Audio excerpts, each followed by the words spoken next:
今天在中美之间的这一场金融贸易战，我们要来持续关心的是这一回呢。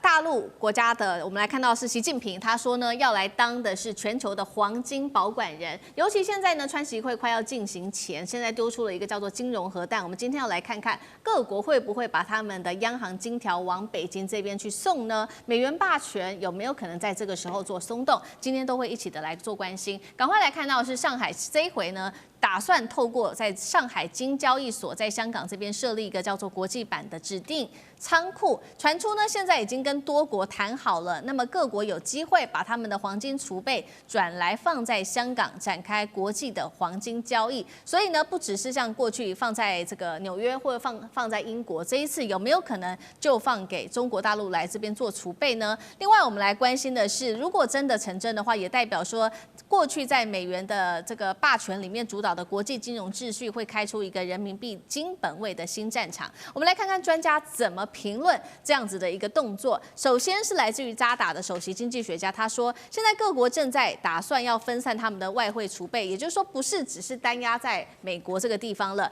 因为现在地缘政治正在加剧动荡，替代了这些支付系统新的崛起。那么大陆现在作为最大黄金生产国，也因为趁着现在阻力比较小，推进金融市场布局，他认为是非常正常的事情。另外一位专家他这样讲，中国如果能够持有更多的黄金，那么人民币的公信力就会变得更为强劲了。所以节目一开始我们要先请教上志哥怎么看了。北京现在说要打造了这个全新的金融核弹国际金融储备中心，到底可不可行？各国宁可把他们的金条搬到中国大陆，也不再信任美国吗？如果川普的关税战引爆了这一场黄金去美元化风潮，这样子来看的话，中国现在的动作是在做反攻吗？上志哥怎么看？现在都知道，全世界的金价之所以频频上涨，其中一个非常重要的原因是全世界所有的中央银行，包括中国大陆、全世界中央银行，包括日本，所有这些国家都在买黄金哦。那买黄金的很大的原因，其实当然很多，除了包括过去是油价波动，但是现在油价影响降低了，主要还是因为美元大家后市看弱，而且包括现在包括美国的 FED 可能接下来又要准备降息，又要把很多的美金继续再加印起来，美金这个波动跟不值钱，大家要有黄金。我们现在看到是眼前的这个从投资黄金的态势，但是我们现在来看整个中国大陆的国家战略，为什么现在看起来会把黄金？中国大陆会帮国际建构一个黄金储备的平台，这件事情非常非常微妙。我也建议大家要一直持续关注，我认为这是会非常非常长久性的。首先怎么说呢？首先是这样子，现在我们看中国大陆面临的处境，除了刚刚讲美元本身的波动跟美国美债这个当中的其他的这个问题之外，现在还有两大是中国大陆面临的问题。第一个部分是现在出现稳定币哦。也就是说，现在虚拟货币这件事情，现在变成看起来是美国川普政府的国家总体的金融战略，不知道是哪个犹太天才发明出来的。特别是稳定币跟美元美债挂钩之后，形成一个除了过去来讲比特币这些虚拟货币之外，一个全新的等同跟美元一样的，在虚拟币里头狂吸全世界所有的资产，虚拟的哦，而且是虚拟的跟美元挂钩哦。除了美元之外，现在没有其他国家的货币用虚拟币的部分挂钩，现在吸已经据说吸得蛮厉害，像东欧很多国家，甚至包括中国大陆很多的国际贸易开始私下的从稳定币这个虚拟币开始走了。这几个月，单单这半年当中，已经吸掉了，据说有几千亿美金的规模。所以现在中国大陆现在要发展的部分，要重新建构一个实体货币经济。传统以来几百年来，大家都是货币都是跟黄金挂钩，所以当现在美国手上有这个美元的武器跟稳定币、虚拟货币的两大武器的时候，中国大陆有必要重新扣紧以黄金为全世界公认标准的这个部分的平台。我想我们都知道，现在在去美元化，过去来讲都觉得人民币要起来，其实没有那么快。所以首先中国国力先是去美元依赖化，再来是去美元美债的体制依赖化。人民币其实过起来，大家觉得好推，没有，它现建构一个黄金的这个中介站，让大家紧扣黄金，而且人民币跟黄金，包括未来可能人民币会升值，作为整个中国大陆国力的提振在这个当中稳定附着之后，用人民币跟黄金建构这个强力的支撑之后，跟美元脱钩、跟美债脱钩、跟虚拟币，尤其稳定币脱钩之后，这个跟全世界的经贸往来再用人民币结算，它就整个是在黄金的架构之下。也就是说，透过掌握黄金跟全球间的平台来去美元化，而不是像过去来讲拉抬人民币去美元化。这个部分的思想，我想其实中国大陆从2019年川普当时2017年执政开始，从打华为的2019年，从2022年超过几百家中国大陆在美国上市的，包括国企全部下市，阿里巴巴、腾讯一路下来，包括俄乌战争的经济制裁到现在，包括去美债，整体来说，中国大陆做这件事情，包括黄金，已经进行将近10年了。好。所以大陆的长期战略在经济上面，在金融战上面，去美元、去美债，然后它要特别强化的就是包括了黄金，还有特别强化就是人民币的交易。所以我们要来持续看到，确实大陆这一切的动作早就已经是有备而来的，而且呢，它持续的买黄金已经多久时间了？达到了10年的时间。那过去11个月也是都是连续的买进增持黄金的，撑起它的金融的底牌。我们现在来看到现在大陆是全球第6大官方的黄金储备国，所以现在每个月仍然在持续的加码当中。尤其刚刚特别提到了嘛，川普4月份打的这场关税战，让大陆更有决心要去美元化。我们看到做了哪一些的一系列动作？中国在从4月份开始抛售了至少500亿美元的美债，还计划持续的出清剩余的部位，并且把原本放在纽约联准会的这个2000多吨的黄金全部的搬回北京跟上海。本来以为只有中国做这样的动作吗？没有。我们看到，在北京准备要撤金之前，德国就已经在考虑了，要把存放在原本美国这边的1200吨黄金也运回到德国、欧洲自己的境内。原因是什么呢？他们开始对美国不信任了，因为川普不断的对欧洲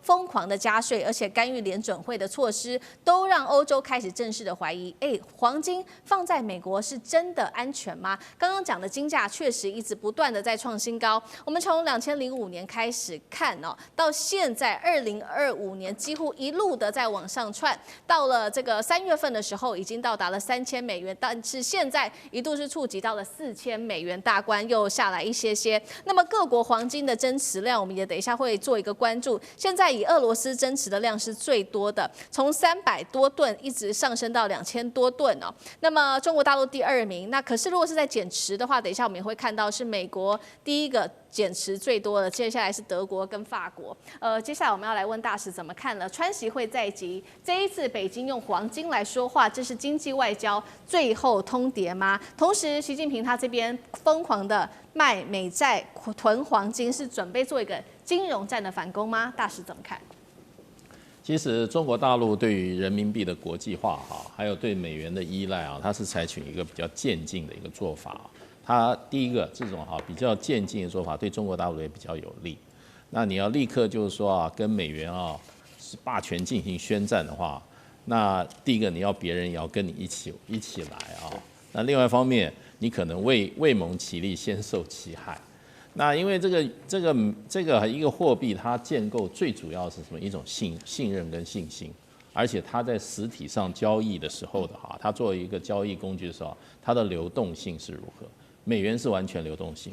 人民币没有100%的流动性人家为什么持有美元？美元你要买要卖快得很，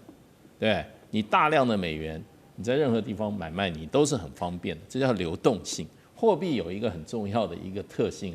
你要成为大家愿意使用的一个工具的话，那流动性要很强。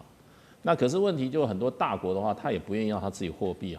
被别人掌握太多，来炒卖他的货币，造成他的经济的这个怎么样波荡啦。那所以现在你说人民币要完全跟美元产生一个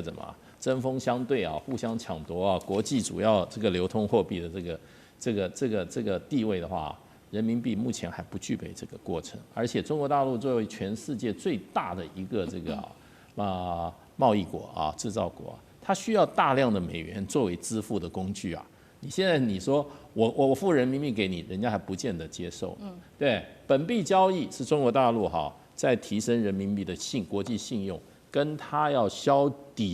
减美元的国际地位的中间一个方式而已。本币交易，另外一个就是所谓数位人民币。数位人民币的话，也是可以不要透过美元，然后让这个国际贸易可以，中国大陆和国际贸易可以顺利的进行。要不然的话，你不够美元的话，你的国际贸易你没有美元来支付的话，事实上很多贸易会很困难的。第三个现在就是什么？储备黄金，加强储备黄金。某种程度上来，我也听过一种说法，其实人民币为什么要放在很多手上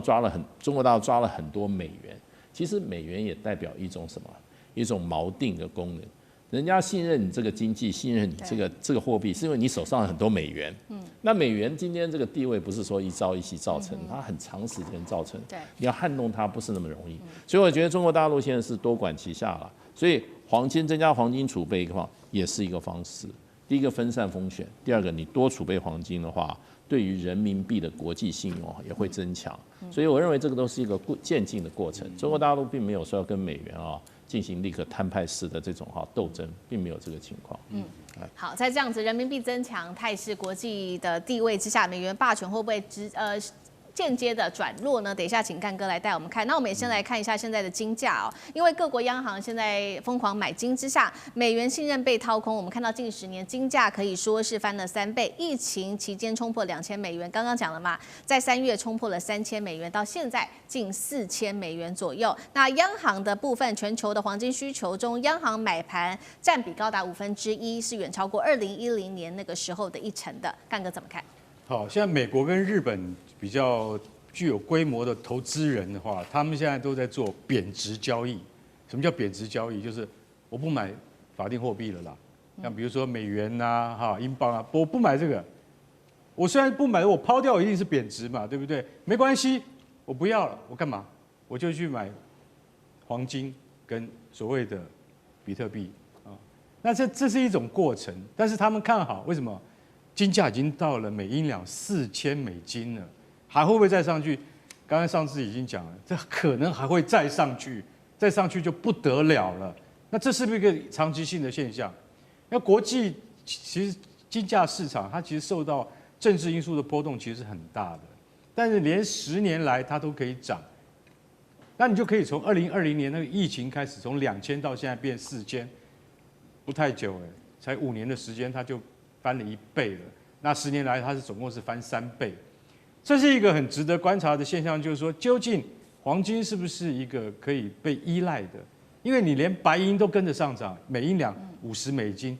啊，白银从来没有那么高过啊，对不对？因为白银的供应从来不是问题，可是现在大家就看到说，现在各联邦就是说各国的中央银行，他们都是以黄金作为主要的那个准备来源。总共占全世界15%是各国央行所买的，在这种情况之下，金价只会越来越上升。为什么？很简单，破了4000美金，就是因为川普他今天做的倒行逆施，害得各国更加的恐慌。所以中国他现在在布局啊，在香港啊，他必须要成立第一个设立首个国际版的，就是说储存金条的地方。那这个其实它可以说服一些跟它志同道合的国家，我就看中国怎么样踏出这第一步。比如说像巴西啊，比如说像金砖这些国家哈，那你说这些国家如果说他们都愿意跟中国志同道合，那就可以开始展开去美元化的第一步。但去美元化，像大师讲，真的没有这么容易，因为信任，对，很简单，信任感，你怎么让我们有信任感？其实最简单的解决方法。你光是从两岸关系之间，你让台商可以自由汇兑贸易，从这边开始建立起，好不好？我今天讲的很直接，台商以及到这个大陆当地旅游的台湾人，或者是暂居在大陆当地的台湾人，他们能不能有这个自由，这个在这个大陆开户或是提取现金的权利，到现在是没有的。我觉得大陆这方面应该中国。要从这边着手，让大家取得基本的信任。你将来的去美元化，去建立对抗美元的那种国际战略布局，才有可能会慢慢的接近成功。好，谢谢干哥。那我们休息一下，马上回来。地缘政治、美中之争、战略价值、强权崛起、小国生存。现在与未来，洞悉事件走向，掌握世界脉动，全球观点尽在环球大。